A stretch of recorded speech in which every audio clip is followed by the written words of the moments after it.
আসসালামু আলাইকুম ইমরান, যারা বিকাশের মাধ্যমে ডিপোজিট করবেন একদম সঠিক নিয়মে কীভাবে ডিপোজিট করবেন সেটা আজ দেখে দিতেছি। ঠিক আছে, ফার্স্টে ডিপোজিটে ক্লিক করবেন, তারপর বিকাশে ক্লিক করবেন। তারপর আপনারা দেখবেন যে ইপে অ্যান্ড এপিপে এই দুইটা আছে নাকি, যদি থাকে তাহলে আপনার 100 থেকে যারা 200 টাকা করবেন তারা এটা ইউজ করবেন, আর যারা এর উপরে করবেন যেমন 300 থেকে 500, 1000, 2000 তারা এটা ইউজ করবেন। তো সাপোজ ভাবলাম আমি 5000 টাকা করবো। ঠিক আছে, তো আপনি ডিপোজিট এখানে অ্যামাউন্টটা সিলেক্ট করবেন, সিলেক্ট করার পর ডিপোজিটে ক্লিক করবেন। ক্লিক করার পর আপনার এখানে একটা নাম্বার দেওয়া হয়েছে, এই নাম্বারটা আপনি কপি করবেন, কপি করে মিনিমাইজ করে আপনার বিকাশ অ্যাকাউন্টে যাবেন, ওইখান থেকে ক্যাশ আউট করবেন।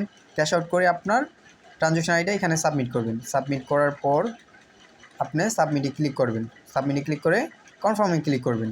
কনফার্মে ক্লিক করে এই পেজটা যখন আসবো এইখানে আপনার মিনিমাম 2 মিনিট ওয়েট করবেন। এখানে কিন্তু 5 মিনিট বলা হয়েছে, বাট আপনি মিনিমাম 2 মিনিট ওয়েট করবেন, কারণ আপনার এই ডিপোজিট প্রসেসটা ওনাদের করতে দিবেন। ঠিক আছে, সময় দিবেন।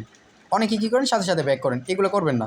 এখানে 2 মিনিট ওয়েট করবেন, তারপর আপনার অ্যাকাউন্টে যাবেন, 100% টাকা এড। ঠিক আছে, এটা হলো বিকাশের নিয়ম।